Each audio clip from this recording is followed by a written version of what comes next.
the psychological toll that this pandemic had on specifically first responders is going to be everlasting.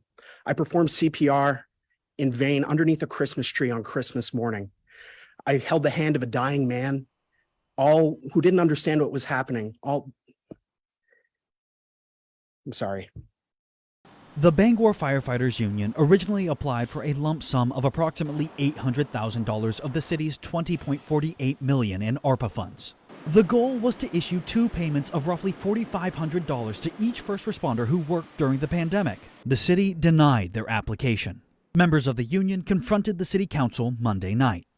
The initial request through our labor management was turned over, and the responses I've got was laughed at, just not taken seriously, potentially not shared with the council.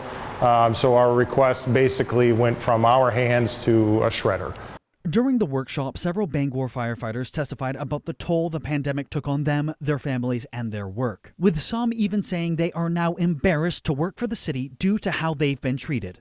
What I remember most about the pandemic, though, was thinking, man, I hope I can get COVID. That way I can get 2 weeks off. I want you to let that sink in for a moment.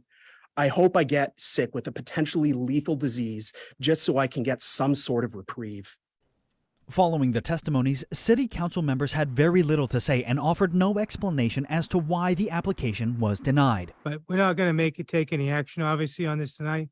But I think it's important for you all to hear, while you're here, that you are appreciated.